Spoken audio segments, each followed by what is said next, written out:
ওদিকে নয়, এদিকে আসো মীরা। এদিকে পাহাড়ের উপর কিছু ঘরবাড়ি আছে, এখানে আজ রাতটা থাকা যাবে। মীরা মাত্রই খেয়াল করলো মেদিনীতে সান্নাহের আগমন ঘটেছে। আপত্তি করলো না সে। একা একা এই জঙ্গল কোথায় ঘুরে বেড়াবে? চট্টগ্রাম তার জন্মস্থান হলো, এখানকার কিছুই তেমনভাবে রপ্ত করতে পারেনি মীরা। থাকতোই বা এখানে কতদিন? সপ্তাহে 1 সপ্তাহ 2 সপ্তাহ বাবার কাছ থেকে আবার চলে আসতো ফুপির বাসায়, ওখানে থেকে পড়াশোনা করত। তাছাড়া এখন ফিরে যাওয়া সম্ভব না। আধার নামলে জঙ্গলে চলাফেরা বিপজ্জনক।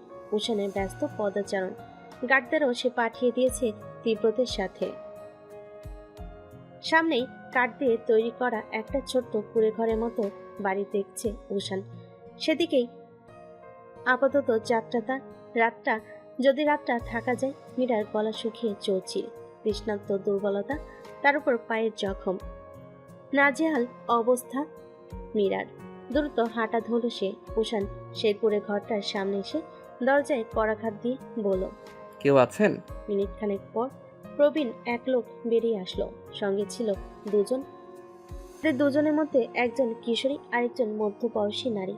প্রবীণ লোকটা উষান মীরাকে ভুরুকুচকে পর্যবেক্ষণ করে বলল, কারা আপনারা? চাচা, একটু সাহায্য প্রয়োজন। পাহাড়ে উঠেছিলাম আমরা দুজন, কিন্তু সন্ধ্যা নামাতে আর বাসায় ফিরতে পারিনি। একটু যদি আজকে রাতটা আশ্রয় দিতেন। তোমরা দুজনে কি হও? ভাই বোন। মীরার করা প্রতিউত্তর উষান চমকালো, তবে চমকে রেশ কেটে গেল মুহূর্তেই। মীরা তাহলে তাকে ধীরে ধীরে দূরে সরিয়ে দিচ্ছে, এটাই তো তার চাওয়া ছিল। কিন্তু কি অদ্ভুত কষ্ট অনুভব হচ্ছে যে অন্তঃকরণে।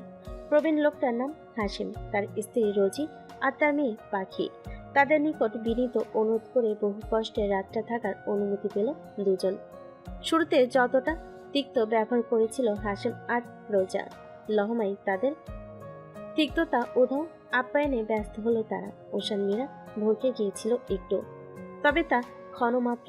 চট্টগ্রামের লোকজন আপ্যায়ন প্রেমী, তারা তা জানে। রাতের আহারে খাদ্য হিসেবে দেওয়া হলো সামুদ্রিক মাছ এবং সবজি। কলাপাতায় খেতে দেওয়া হয়েছে দুজনকে। উষান মীরা স্বাচ্ছন্দ্যে খাবার শেষ করলো। রাতের আহারের পর তাদের দুজনকে একই রুমে থাকতে দেওয়া হবে। কক্ষে ছিল দুটো চৌকি। মীরা খাওয়া শেষ করে বাইরের মাঝে বসে আকাশ দেখছিল। তখনই তার পেট ভয়ঙ্কর তৃষ্ণা জাগ্রত হয়। উঠে দাঁড়িয়ে রান্নাঘরে এসে কলসির থেকে পানি ঢেলে খেয়ে তৃপ্তি পায় সে। তবে পানির স্বাদটা ছিল ভীষণ অদ্ভুত। বিশেষ পাত্তা দিল না তাতে মীরা। উফ শিট, মীরা, এটা কি করলে? ওইটা পানি না ভাং? মীরা পিছনে ফিরে তাকালো। উষান মাথায় হাত দিয়ে দাঁড়িয়ে, ভ্রুকুটি এক করল সে। আশঙ্কিক মনে হলো তার চারিপাশ সহ পুরো পৃথিবী ঘুরছে সামনে দাঁড়িয়ে থাকা উষানও। মীরা ছুটে গেল, উষানের হাত শক্ত করে ধরে ঝাঁকি দিয়ে বলল, আপনি এভাবে ঘুরছেন কেন? থামুন। উষানের মাথায় হাত। নিশ্চিত প্রতিক্রিয়া শুরু হয়ে গিয়েছে। নিষ্প্রাণ দৃষ্টিতে তাকালো সে। মীরা তখন উষানের পায়ে ভর দিয়ে উষানের চুল মুঠো করে ধরেছে। অস্পষ্ট আর্তনাদ করে উষান বলল, ইয়া আল্লাহ, মীরা চলছে না মাবুত, এই মেয়েকে এখন আমি সামলাবো কি করে? সায়াহ্ন হতেই অম্বর ঘোলাটে মেঘবর্ণ। পূর্ণিমা তিথি হলো, দেখা নেই চাঁদের। মেঘের আড়ালে ঢাকা পড়েছে চাঁদ। থেমে থেমে প্রকৃতিতে বইছে ঝড়ো হাওয়া। বৃষ্টি আসবে বলছে মেদিনী। মিনিট খানেক পর পর বজ্রপাত আশ্রে পড়ছে পৃথিবীর পৃষ্ঠে। বজ্রপাতের সেই কড়া শব্দে উষানের হুঁশ ফিরে। জানালার উন্মুক্ত কপাট ব্যস্ত হাতে বন্ধ করে দিয়ে ফিরে আসে নিজের চৌকিতে। উষান ঘাড় দুই দিকে কাত করে, পুরো শরীরে যেন মুহূর্তে বিষ যন্ত্রণা এসে ভর করেছে। নিজের রোমশ এক হাত নেত্র সম্মুখে তুলে আনে উষান। হাতের এক কোণে কামড় দেওয়া ছাপ, লাল হয়ে রক্ত জমাট বেঁধে গেছে। উষান বিড়বিড়িয়ে শুধালো, বড্ড ফাজিল হয়ে গেছো তুমি মীরা, বড্ড বেশি। উষান স্থির দৃষ্টিপাত নিক্ষেপ করল মীরার প্রতি। মীরা তখন নিঃশব্দে বসে, দাঁত দিয়ে নখ কাটছে আর পিপি করছে।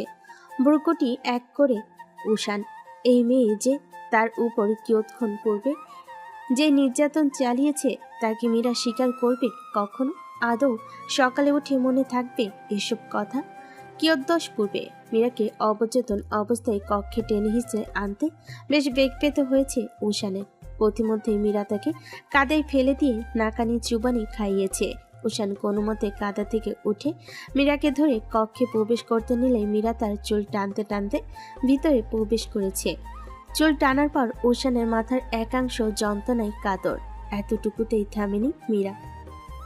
কক্ষে প্রবেশ করার পর মীরা তাকে ধমকে ধমকে কিল ঘুষি দিয়েছে, যে কতগুলো তা বেহিসাবে।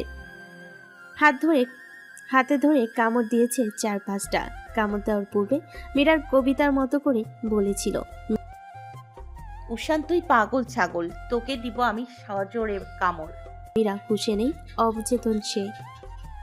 দিন দুনিয়ার কোনো ধারণা আপাতত তার মাঝে নেই। এসব ভেবে নিয়ে নিজেকে সর্বোচ্চ শান্ত রাখার চেষ্টা করেছে উষান। তবুও ভুলবশত একবার রাগের বশে হাত উঁচু করে নিয়েছিল সে মীরাকে থাপ্পড় দেওয়ার ছলে। তবে সেটাই তার কাল হয়ে দাঁড়ালো। মীরা খেপে যায় আরো, রুষ্ট কণ্ঠে বলে, তুই আমাকে থাপ্পড় দিতে চাস বেয়াদ্দব ছেলে? তোকে তো আজ আমি মেরেই ফেলবো। ফাজিল, কত বড় সাহস তোর! মীরা কথা শেষে উষানের গালে টপটপ 4-5টা থাপ্পড় মেরে বসে। হতভম্ব উষান, তো বসে শীতল শান্ত মৌন। পরিশেষে মীরা তাকে চিমটি দেওয়া শুরু করে। যেই সে ঘুমে ঢুলে পড়ে ঠিক তখনই মীরা তার চুল টান দিয়ে বাহুতে চিমটি দেয়। রাগ দমন করতেই উষান জানালার কাছে চলে আসে। মীরা পরবর্তীতে উঠে আর আসেনি বলে স্বস্তি পায় সে। ভাগ্যিস মীরা আর আসেনি, নয়তো এবার ধৈর্যের বাঁধ ভেঙে সে চর দিয়ে বসত মেয়েটাকে।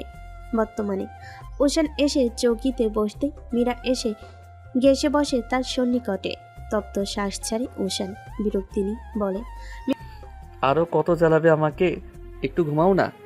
তোমার অত্যাচারে আমার মাথা ব্যথা শুরু হয়েছে।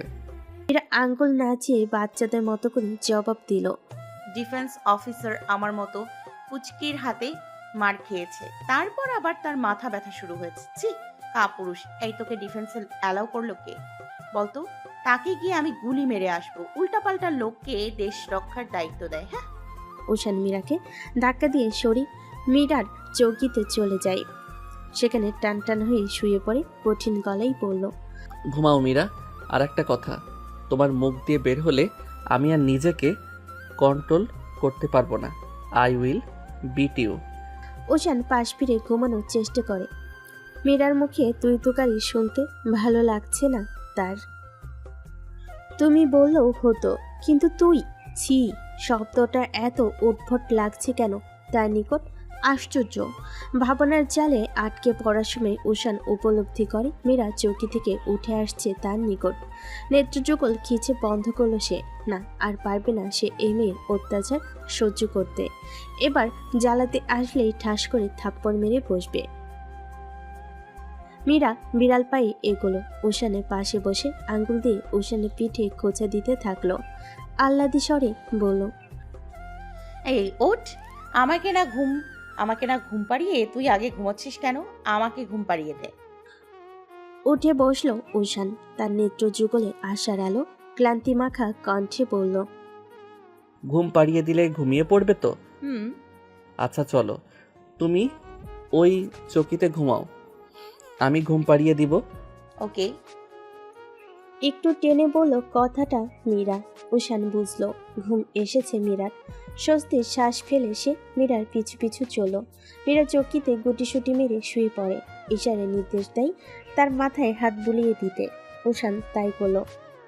ক্ষণবাদে ফিসফিস করে আনমনে বলল, আমি তোমার সব কথা এমন অক্ষরে অক্ষরে কেন পালন করছি মীরা? আমি তো কারো কথা শুনি না, কারো কথা পালন করি না। আমি চলি নিজ মর্জি মতো। কিন্তু আজ তুমি আমার এত বছরের অভ্যাসকে কিভাবে এক মুহূর্তেই চেঞ্জ করে দিলে? তোমার উপর রাখতে পারছি না কেন আমি? হোয়াই? মীরা ঘুমিয়ে পড়তেই উষান মীরার চোখের চশমাটা খুলে পাশে রেখে দিয়ে নিজের স্থানে ফিরে আসে। কিছুক্ষণ গভীরভাবে চিন্তা করার পর সঠিক উত্তর না পেয়ে ঘুমিয়ে পড়ল সে। এতক্ষণ ঘুমের নাটক করা মীরা নেত্রযুগল উন্মুক্ত করলো। আলতো এসে আধারের মাঝে উষানকে পরখ করার চেষ্টা করে। সে হুঁশে ছিল এতক্ষণ যাবৎ। যা করেছে হুঁশে থেকেই। পানি খাওয়ার জন্য কলস থেকে তরল জাতীয় দ্রব্য গ্লাসে ঢালার পর সে বেশ বুঝতে পেরেছিল এটা পানি নয়, ভাঙ। চট্টগ্রামে না থাকুক, কিন্তু কিছু জিনিস সম্পর্কে তার জ্ঞান আছে ভালোই। ভাঙ গ্লাস থেকে ফেলে দেওয়ার লহমেই সে খেয়াল করে উষান আসছে। বুদ্ধি চাপে মস্তিষ্কে। অন্ধকারে গোপনে গ্লাস থেকে ভাঙ ফেলে দিয়ে তারপর খালি গ্লাসে চুমুক দেওয়ার ভঙ্গি করে। উষান আধার হতে সম্মুখে এসে বুঝতে পারে এমন ভাবক যেন মীরা ভাঙ খেয়ে ফেলেছে ভুলবশত। ঘটনাটা ইচ্ছাকৃতভাবেই করা মীরার। উষানের বিকেলে বলা কথাটা তার মস্তিষ্কে গেঁথেছিল নিপুণভাবে।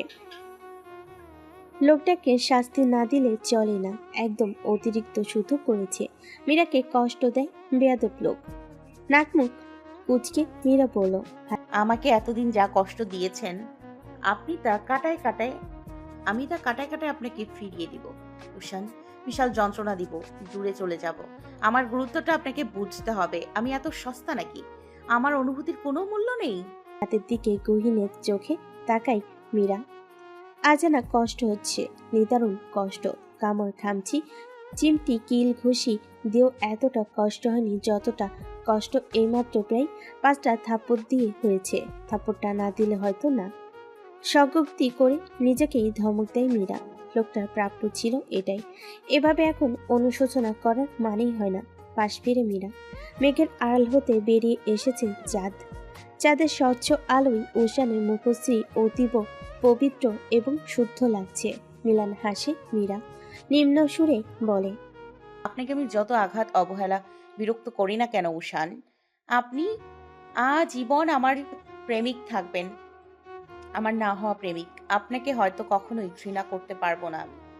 আমার প্রণয় নগরের শেহজাদা আপনি। শুদ্ধতম পুরুষ আপনিই থাকবেন আমৃত্যু। ভোরবেলা সর্বপ্রথম ঘুম ভাঙে মীরার। ঘুম থেকে উঠেই হুড়মুড়ি এসে বেরিয়ে যায় ঘর থেকে, মূলত উষানের সামনে, যাতে তার আপাতত না পড়তে হয় তারই কারণ বশত এমনটা করা। মীরা কুড়েঘরের সামনে থাকা খড়ি দিয়ে তৈরি রান্নাঘরের দিকে যায়। সেখানে হাশেম মিয়ার স্ত্রী রোজি এবং পাখি রান্না করছিল তখন। মীরা তাদের সামনে গিয়ে মিষ্টি কণ্ঠে বলে, আসসালামু আলাইকুম আন্টি। সুপ্রভাত। শব্দটা কণ্ঠনালী দ্বারা উচ্চারণ করতে গিয়েও থেমে যায় মীরা। সালাম করা উচিত এখন, অন্তগণ হতে বাড়তে এলো। রোজি সালামের উত্তর দেয়। মিলান হেসে বলল, রাতে তোমাকে ঘুমাইতে অসুবিধা হয়েছে? না আন্টি, আপনাদের অনেক অনেক ধন্যবাদ রাতের বেলা আমাদের আশ্রয় দেওয়ার জন্য। হয়েছে, থামো। তা তোমার বাইকও নেই, তাহলে দেখি না যে। মীরা ইতস্তত বোধ করে জবাব দিল, ও ঘুমোচ্ছে, ঘুম থেকে উঠতে দেরি লাগে তার। ওহ যাও, তুমি কল পাড়তে মুখ ধুইয়া আহো, ক্ষুধা লাগছে না, খাইতে দে। মীরা সৌজন্যমূলক হাসি দিয়ে কলপারে আসে। মুখ ধুয়ে আসার পথে তার দৃশ্যমানাই উষানকে। ঘুমো ঘুমো চোখে হাসি মিয়ার সাথে হেসে কথা বলে ব্যস্ত সে। মীরা একটু ভাবুক হলো। এই তো সে আসার পথে দেখলো লোকটা গভীর ঘুমে মগ্ন, আর এখন উঠে গেল এত জলদি। অদ্ভুত। উষান মুখ ধুয়ে আসার পর দুজনকে সকালে নাস্তা দেওয়া হয়। নাস্তা শেষ করে হাসিম মিয়া এবং রজিত থেকে বিদায় নিয়ে উষান মীরাকে নিয়ে রওনা হয়। আসার পথে উষান বেশ কিছু টাকা দিয়ে আসে হাসিমকে। নিতে চাচ্ছিলেন না যদিও হাসিম মিয়া, তবে পাখির পড়াশোনার কাজে লাগবে বলে টাকাগুলো তার হাতে গুঁজে দিয়ে কৃতজ্ঞতা পেশ করে চলে এসেছে পাহাড় ছেড়ে জঙ্গলে। মীরা উষান দুজনই নিশ্চুপ নির্লিপ্ত। মীরা চোখ মেলাতে পারছে না উষানের সাথে। কেন কে জানে। মাথা ব্যথা করছে না? উষানের থমথমে কণ্ঠস্বর। মীরা তটস্থ হলো, আমতা আমতা করে বলল, কি আশ্চর্য, আমার মাথা ব্যথা করতে যাবে কেন? কাল রাতে ভাঙকে মাতলামি করলে আর এখন বলছো মাথা ব্যথা করবে কেন? মীরা হক চৌকিয়ে উঠল। ইস, সে তো ভুল করে ফেল একটা। কাল রাতে কৃত্রিম মাতালের মতো ব্যবহার করার পর সকালে ঘুম থেকে উঠেই সেসব ভুলে বসেছে। আলগোছে উষানের দৃষ্টি অগোচরে কপাল চাপড়ালো মীরা। শান্ত হয়ে স্বভাবগত কণ্ঠে বলল, মাথা ব্যথা করছে না, একটু ভার হয়ে আছে শুধু। উষানের পাল্টা প্রশ্ন। কাল রাতের কথা কিছু মনে আছে? না, মনে থাকার কথা নাকি? উষান সম্মুখে দৃষ্টিপাত ফেল। অধরকোণে ফুটে উঠল তেসরা হাসি। আলতো স্বরে বিড়বিড়ি শুধালো। Duffer girl. লোকালয়ে ফিরতেই ওশান মীরার সময় লাগলো 1 ঘন্টার মতো। আরও আগে ফিরতে পারত, তবে মীরা অত্যন্ত ধীর পায়ে হেঁটেছে। কালকে পায়ের আঘাতে নিদারুণ যন্ত্রণা এখনো আছে, তাই চাইলেও সে দ্রুত হাঁটতে পারেনি। নিজেদের ফ্ল্যাটে এসে পৌঁছাতেই মাহদি দৌড়ে আসলেন। মেয়ের মাথায় হাত রেখে উত্তেজিত হয়ে বলেন। ঠিক আছে আম্মু? নম্র কণ্ঠে মীরা প্রত্যুত্তর করল। জি বাবা, আমি ঠিক আছি, শান্ত হও। মায়ান কোথায়? মায়ান তো স্কুলে। আসো ভিতরে। উশান তুমিও আসো। উশান বিরোধিতা পেশ করে বলল। না আঙ্কেল, অন্য কোনো সময় আসবো। আমার গুরুত্বপূর্ণ কাজ আছে আঙ্কেল, তাই একটু তাড়া আছে, পরে আসবো নে। আচ্ছা এসো কিন্তু। উশান দ্রুত পদে বেরিয়ে যায়। মীরা বাবার সাথে কথা বলতে বলতে জানতে পারে আহনাব বিয়ে ভেঙে দিয়েছে যৌক্তিক কারণ দেখিয়ে। স্বস্তির শ্বাস ফেলে মীরা। যাক, একদিক তো ঠিক হলো। মাহাদির সাথে আরো কিছুক্ষণ কথা বলে মীরা হাঁসফাঁস করে বলল। বাবা, আমি ফ্রেশ হব। জামা কাপড়ে ধুলোবালি লেগে আছে, ভালো লাগছে না আমার। গা গুলিয়ে আসছে, পরে কথা বলবো তোমার সাথে। মেয়েটা তৈরি থেকে প্রস্থান করলো। কক্ষ হতে মাহাদি হতাশ দৃষ্টিতে তাকালো। মেয়েটার খুঁতখুঁতে স্বভাবের পরিবর্তন তাহলে হলোই না। আর কতবার গোসল করবি মীরা? রুহি হাই তুলে প্রশ্ন ছিল। মীরা তখন নিজেকে আরশিতে দেখতে ব্যস্ত। তোয়ালে দিয়ে ব্যস্ত হাতে চুল মুছছে। 2 ঘন্টায় প্রায় 7 থেকে 8 বার তার গোসল করা শেষ। তবুও বারংবার মনে হচ্ছে ধুলোবালি নোংরা যেন তার সাথে এখনো মিশে রয়েছে। রুহির কণ্ঠে মীরা পিছনে তাকালো। সঙ্গে সঙ্গে মৃদু স্বরে চেঁচিয়ে বলল। বাহির থেকে এসে পা না ধুয়ে আমার বিছানায় বসতে তোকে মানা করেছি না রুহি? নাম জলদি। রুহি বিরক্ত হয়, ভীষণ বিরক্ত। মেয়েটা একটু অতিরিক্ত করছে না? বিছানা থেকে নেমে দাঁড়িয়ে মীরার সন্নিকটে এগোলো রুহি। ফ্লোরে বসে পড়ে বলল। হইছে শান্তি, এবার মাটিতে বসছি। আর চোখে রুহিকে দেখে নিজের কাজে তুমি ব্যস্ত হয় মীরা। রুহি দাঁত দিয়ে নখ কাটতে শুরু করলো। কিয়ৎক্ষণ বাদে রুষ্ট চিত্রে বলল। তো শোনা, কাল রাত উশান ভাইয়ের সাথে কি কি করলা? ঝগড়া করেছিস দুজন? উশান ভাই আবার তোকে কিছু করেছে? বকা দিয়েছে? আঘাত করেছে কোনো? আঘাত সে আমাকে করেনি, বরং আমি তাকে করেছি। রুহি চমকিত হয় বেশ। ওষ্ঠাধর গোল গোল করে জিজ্ঞেস করলো। হোয়াট? কাল রাতের সম্পূর্ণ ঘটনা মীরা একে একে খুলে বলল। রুহি সবটা শুনে হাসতে গিয়েও থেমে গেল। তার খটকা লাগছে বড্ড। সন্ধিয়ান কণ্ঠে সে বলে উঠল। ওয়েট ওয়েট, আমার বিশ্বাসই হচ্ছে না তুই মিথ্যা মাতলামোর নাটক করে ভাইয়াকে এত কষ্ট দিয়েছিস, আর ভাইয়া কিছুই বোঝে নাই। আমার সন্দেহ হচ্ছে জান। আমার কেন যেন মনে হচ্ছে উশান ভাই সব জানতো তুই অ্যাক্টিং করছিস। দেখ, এটা কিন্তু তেমন কোনো বড় ব্যাপার না। তাছাড়া ভাইয়া ফ্লাইট লেফটেন্যান্ট, সে সে বেশ চতুর। তার সাথে এমন নাটক করলি তুই, আর সে বুঝলো না? What a jokes. মেয়েরা ভাবনায় পড়ল। একটু গভীর মনোযোগ সহকারে চিন্তা করার পর সে নিজেই বেড়াজালে ফেসে গেল। আসলেই তো রুহির কথাটা তো এতটা হালকাভাবে নেওয়া যাচ্ছে না। কিন্তু সন্দেহ এবং প্রশ্ন এক জায়গাতেই। উশান যদি সব জেনে যায়, এবং তবে সে চুপ কেন ছিল? তীব্র শব্দযোগে হাসছে। হাসতে হাসতে গাল ব্যথা হওয়ার উপক্রম, তবুও হাসি অতীব চেষ্টা করে থামানো যাচ্ছে না। দিগন্ত অতি কষ্টে নিজের হাসি চেপে রেখেছে। এখন হাসলেই বিপদ, মহা বিপদ। উশান স্যার দেখা যাবে হু হা করে হেসে দিলে তার চাকরি ধরে টান দিতে পারে। হাসি চাপা রাখা ভীষণ কষ্টসাধ্যকর। দিগন্ত আস্থা হাড়ে হাড়ে টের পেল। কোনো মতে সে নিজেকে সামলে নিয়ে। স্যার একটু বাইরে যাই। ওই মানে প্রকৃতি ডাক এসেছে। প্রকৃতির ডাক সাড়া দিতে যাই স্যার। উশান জলদ গম্ভীর কণ্ঠে বলল। যাও। দিগন্ত দৌড়ে রুম থেকে বের হয়। এখন সে মন প্রাণ খুলে কতক্ষণ হাসবে, অতঃপর রুমে প্রবেশ করবে। তীব্র দিগন্তর হাসি কারণ মূলত উশান। কাল রাতে মীরা তার সাথে যা যা করেছে তা সে সংক্ষিপ্ত করে তীব্রকে বলেছে। তেমনি দিগন্ত রুমে কাজ তেমনি দিগন্ত রুমে কাজে মহা ব্যস্ত থাকার পরও উষানের সকল কথা মনোযোগ সহকারে কাজ ফেলে শ্রবণ করেছে। উষানের কথা শেষেই তীব্রর এই হাসি। উষান কড়া দৃষ্টিতে তাকালো। নিজেকে সামলাই তীব্র লম্বা লম্বা শ্বাস টেনে বলল, সিরিয়াসলি দোস্ত, তোর এত ধৈর্য কোথা থেকে আসলো? এত মার খাওয়ার রেকর্ড গড়লি, তাও সেই মারই খেয়েছিস ইচ্ছে করে? ইচ্ছে করেই সহ্য করেছি। আর মীরা মাতাল ছিল না, ভাং খাইনিও। ইচ্ছে করে এমন ব্যবহার করেছে আমার সাথে। গ্লাসে ভাং ঢেলে ও ফেলে দিয়েছিল। অন্ধকারে অতটা স্পষ্ট তো না দেখতে পেলেও কিছুটা দেখেছি। প্রথমে পাত্তা দেইনি, দেন ও যখন মাতালের ব্যবহার এবং কথা বলতে শুরু করলো তখন প্রথমেই বুঝে গিয়েছিলাম ও একদম ঠিক আছে না। অন্ধকারে যা দেখেছিলাম ওই দৃশ্যটুকু ছিল।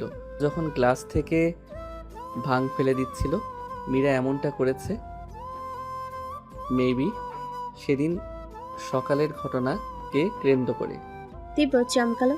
রুমে মাত্র প্রবেশ করা দিগন্ত অবাক উষানের কথায়। তীব্র জিজ্ঞেস করলো, সহ্য করলি?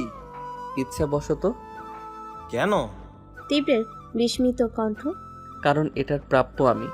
মীরার সাথে যা করেছি, যেই অপমান, তার বদলে ও আমাকে কমই আঘাত দিয়েছে। হাস্যরসক পরিবেশ লহমায় গম্ভীরতায় পরিণত হলো। তীব্র তীক্ষ্ণ চাহনি নিক্ষেপ করে আছে ওশানের মুখশ্রীতে। বোঝার চেষ্টা করছে ওশানের অন্তঃকরণ। আসলে ওশান চাইছেটা কি? দিগন্ত হঠাৎ বলে উঠল, স্যার, তুলসী ঢাকায় আছে। ও ঢাকায় আসলে আমরা ওকে কিডন্যাপ করি। তাহলে তো যা জানার জানতে পারবো। কেন আপনাকে জেলে পাঠালো অযথা? ওশান মৌনতা বজায় রাখলো কিয়ৎক্ষণ। শেষে ফিসেল কণ্ঠে বলল, তার দরকার পড়বে না। আমার যা জানার ছিল জেনে গিয়েছি। তুলসী ইচ্ছে করে আমায় জেলে পাঠায়নি। ওকে ব্ল্যাকমেইল করছিল কেউ। তুলসীর আম্মুকে কিডন্যাপ করে আটকে রেখে বলা হয়েছিল যাতে আমাকে মিথ্যা অভিযোগে জেলে পাঠিয়ে আমার জীবন থেকে দূরে চলে যায়, নয়তো ওর আম্মুকে মেরে ফেলা হবে। তুলসীর তখন বয়স কম ছিল, বুদ্ধি কম ছিল, আবেগী ছিল। ভয় পেয়ে ওদের কথা মেনে নিয়েছিল। কিন্তু ও যখন আমায় জেলে পাঠায় তখন কায়দা করেও ট্রাই করেছিল আমাকে জেল থেকে বের করার। কিন্তু তখনই যারা ওকে ব্ল্যাকমেল করছিল তারা তুলসীর আম্মুকে মেরে ফেলে। তুলসী ভেঙে পড়ে যখন মানসিকভাবে, তখন ওর কাজিন ওকে যশোরে নিয়ে যায়। অবাক কণ্ঠে বলল, এত কিছু জানলি কি করে? আর মীরাকে দূরে রাখার কারণ তাহলে এটাই? হ্যাঁ, আমার ক্ষতি চাচ্ছে কেউ। মেরে ফেলার চেষ্টায় ব্যর্থ হয়ে এখন আমার উইক পয়েন্টে আঘাত করছে। এই কারণেই মীরাকে শত অপমান করে নিজের থেকে দূরে রাখার চেষ্টা করি। এসব কে করছে তা না জানা পর্যন্ত আই ক্যান্ট হ্যান্ডেল মীরা। দিগন্ত কথার মাঝে ফোড়ন কেটে বলল। এখানে মীরা ম্যামকে আগলে নেওয়ার কথা বলছেন কেন স্যার? মিলান হেসে উত্তর দেয়, হি লাভস মীরা। এতদিন ঢং করেছে অযথা। পূর্ব আকাশে সবেমাত্র সূর্য উদয় হয়েছে। চারিপাশে ক্ষীণ কুয়াশা পড়েছে। বসন্তের প্রথমাংশ হাওয়াতে শীতের রেশটা কাটেনি এখনো পুরোপুরি। গাছের শিকলয়ে জমে রয়েছে বিন্দু বিন্দু শিশির কণা। হালকা রোদে ঝলমল আশপাশ। ব্যস্ত সড়ক দিয়ে হঠাৎ দানবীয় আকৃতির ট্রাক শাসা করে বিকট কর্কশ শব্দে হর্ন দিয়ে গেল। সেই কর্কশ ধ্বনি কর্ণপাত হয়ে ধ্যান ফিরে মীরার। ভোরে ঘুম থেকে ওঠার অভ্যাস তার বহু বছরে। প্রভাতের আগমন মেদিনীতে ঘটতেই তার ঘুমের রেশটা অভ্যাসবশত কেটে যায়। মীরার হাতে ধোয়া উড়ন্ত কফির মগ। এলোমেলো আকৃতি ধোয়া বের হচ্ছে মগ দিয়ে। উত্তপ্ত কফির কাপে অধর ছোঁয়ায় মীরা। অদূরে দৃষ্টি দিতে সে কিয়ৎক্ষণ থমকালো, চমকালো, স্থির রূপে দাঁড়িয়ে রইল। মীরার বাসা থেকে 3টা বিল্ডিং পর উষানের দাদুর বাড়ি। মাঝখানে 3টা বিল্ডিং তুলনামূলক কম তলার হওয়াতে উষানের দাদু বাড়ি মীরার ছাদ থেকে স্পষ্টতই দেখা যায় অদূরে ছাদে ওশান উদাম গায়ে পোশাক করছে। এত দূর থেকে চশমার তীক্ষ্ণতার জোরে মীরা স্পষ্টত দেখতে পারছে ওশানের পেশিবহুল বলিষ্ঠ দেহ। দূর থেকে বোঝা যাচ্ছে বলিষ্ঠ সুঠাম দেহ এখন ঘেমে একাকার। মীরা নির্লজ্জের মতো ওশানকে পরখ করল সূক্ষ্ম নজরে। শেষে হুঁশে ফিরে নিজের কালে চর মেরে বসল। ইতস্তত কণ্ঠে আপন মনে বলল, ছি মীরা, সেই মনিউ। ওশানের আশপাশের কোনো দিকে ধ্যান নেই, সে ব্যস্ত তুমুল নিজের কাজে। মিনিট 20 বাদে উঠে দাঁড়ালো সে। শুভ্র তোয়ালে দিয়ে শরীরে অবশিষ্ট ঘামটুকু মুছে নিল দ্রুত। ওশানের থেকে ঠিক 3 ফিট দূরে দাঁড়ানো তীব্র দাঁড়িয়ে ঘুমিয়ে ঢুলছে দিগন্ত ব্যস্ত হাতে। ওশানের দেওয়া তার উপর আরোপিত কাজগুলো সম্পন্ন করছে। ওশান ওয়াটার বোতল অধর স্পর্শ করার আগ মুহূর্তে শক্ত কণ্ঠে বলল, দিগন্ত, ইজেন্ট ইট ডান? দিগন্ত দ্রুত গলায় বলল, ওশান স্যার আর একটু সময় দিন, হয়ে যাবে। Do it first. Yes sir. তোয়ালে ফেলে টি শার্ট পরল। সে একটু খেয়াল করলেই হয়তো দেখতে পেত অদূরে কেউ তাকে স্নিগ্ধ দৃষ্টিতে দেখছে। তবে ওশান আজ আর আশপাশ দেখল না। তার মুখশ্রীতে কঠোরতা, বহুদিন বাদে গম্ভীরতার ছাপ পড়েছে। দ্রুত পায়ে তীব্রের পাশে দাঁড়িয়ে ঝাঁজ মেশানো কণ্ঠে বলল, কালকে থাপ্পড় মনে হয় কাজে লাগেনি। কাজ ফেলে এভাবে দাঁড়িয়ে আছিস কেন? তীব্র হাই তুলে অলসতা ঝাড়ল আর চোখে তাকালো ওশানের দিকে। ছেলেটাকে কঠোর দেখাচ্ছে ভীষণ। নিশ্চয়ই কিছু হয়েছে, গুরুতর কিছু। অতীব গুরুতর কোনো কিছু হলে ওশান তার অফিসিয়াল রূপ প্রদর্শন করে, যেমনটি সে কর্মক্ষেত্রে প্রয়োগ করে থাকে। তীব্র বিরস কণ্ঠে বলল, কোথায় কালকের হঠাৎ থাপ্পড় মারার জন্য সরি টরি বলবি তা না, এখন বলছিস থাপ্পড় কাজে লাগেনি। তুই আসলে মানুষ না শালা, তোর মন প্রাণ হৃদয় সব পাথরের। ওশান থমথমে দৃষ্টিতে তাকালো। তীব্র তটস্থ হয়, বলে, কি হয়েছে এভাবে তাকাস কেন? কালকের থাপ্পড় মারার যথেষ্ট কারণ ছিল। হ্যাঁ, যথেষ্ট সত্য কারণ ছিল। কাল যা বলেছি আমি তা সত্যি না, এটা তুই অস্বীকার করতে পারবি? সত্যি বললেই দোষ। ফাইল রেডি কর, 30 মিনিটের মধ্যে আমার চাই। ছাদ থেকে প্রস্থান করলো ওশান। তীব্র দীর্ঘশ্বাস ফেলে, ছেলেটা ভীষণ অদ্ভুত। এভাবে নিজের শুদ্ধ পবিত্র প্রেমময় অনুভূতিগুলো গোপন করে সে আসলে কি প্রমাণ করতে চাচ্ছে তা বলা মুশকিল বটে। এত বছরের বন্ধুত্ব ওশানের সাথে তীব্রের, তবুও কিছু কিছু বিষয়ে সে ওশানকে বুঝতে পারে না একদমই। ওশান যেন পুরোটাই একটা রহস্য। তীব্র অলসতা ফেলে এগুলো সম্মুখে দিগন্ত নিকট যাওয়ার পথে অদূরে দৃশ্যমান হলো মীরাকে। তপ্ত শ্বাস ছাড়ল সে, বিবি করে বলল, মেয়েটাকে আর কষ্ট দিস না ওশান, নয়তো এর ফল তোকে প্রকৃতি দ্বিগুণ করে ফিরিয়ে দিবে। ফেব্রুয়ারির এক অলস দুপুর, শুনশান নীরবতা বজায় চারিপাশে। মীরা অসচেতন দৃষ্টিতে আশেপাশে দেখতে দেখতে এগোচ্ছে। এক বিশেষ কাজে সে এসেছিল পাহাড়ের এদিকে জঙ্গলে। জঙ্গলের ওপর প্রান্তে মূলত ছিল তার কাজ। হাসপাতাল ছিল সেখানে। পায়ের ব্যান্ডেজ চেঞ্জ করিয়ে কিছু ওষুধ নিয়ে এসেছে। আজকাল পায়ে চিনচিনে ব্যথা করে তার। ব্যথা উঠলে সহ্য করা কঠিন হয়ে পড়ে। দুপুরের দিকে ফের ব্যথা ওঠায় একাই বেরিয়েছিল সে হাসপাতালের উদ্দেশ্যে। মাথার উপর কড়া রোদ্দুরের তাপ, তৃষ্ণায় গলা শুকিয়ে চৌচির তার। ক্ষীণ দূরে যাওয়ার পর হঠাৎ তার মনে হলো তার পিছন পিছন কেউ আসছে। শুকনো ঝরে পড়া পাতা পা ফেলায় মর্মর শব্দ হচ্ছে। মীরা সচেতন হয়, আলগোছে ব্যাগে হাত দিয়ে ছোট্ট ধারালো ছুরিটা সে হাতের মুঠোয় নেয়। পদচারণ থামি, হুট করে সে পিছনে ঘাট তাক করে। তাকাতেই তার সম্মুখে দৃশ্যমান হয় রোগা ধরনের এক কম বয়সী তরুণকে। ছেলেটা বোধহয় তার থেকেও ছোট হবে। মীরা কয়েক কদম পিছিয়ে গিয়ে কঠিন কণ্ঠে বলল, কে আপনি? আমার পিছু নিচ্ছেন কেন? ছেলেটা হাসলো অদ্ভুত, গা শিরশির করা হাসি। ক্ষীণ কেঁপে ওঠে মীরা। মিতিভাব অন্তরালে পড়ে রেখে ধমকে উঠে জিজ্ঞেস করে, কি সমস্যা? কোনো সমস্যা না, জাস্ট কিছু জিজ্ঞেস করার ছিল। May I? বলুন। কাট গলায় জবাব দেয় মীরা। Thank you. আমি শুভ্র, এখানে নতুন। ভুলবশত রাস্তা গুলিয়ে ফেলে এখানে এসে পড়েছি।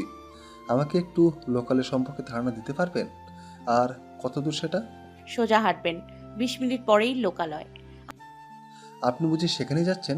মীরা জবাব দিল না, সোজা হাঁটা শুরু করলো। কিছুতে একটা গড়বড় আছে শুভ্রের ব্যবহার, চাহনি তার ভালো লাগেনি, অদ্ভুত ঠেকছে কেমন। দ্রুত হাঁটা ধরল মীরা, হাতের মুঠোয় ছোট্ট ছুরিটা ধরে রাখলো। খেয়াল করে দেখলো শুভ্র তার পিছনেই আসছে, হেলে দুলে আস্তে ধীরে। মীরা পদাচারণের গতি বাড়িয়ে দেয়, তবে কিয়ৎক্ষণ বাদে তার সন্দেহ দূর হয়। সে যখন দৌড়াতে শুরু করল, শুভ্র তখন প্রায় ছুটে আসছে, এসে শক্ত করে ধরল তার হাত। মীরা ছিটকে নিজের হাত ছাড়িয়ে নেয়, চেঁচিয়ে প্রশ্ন করল,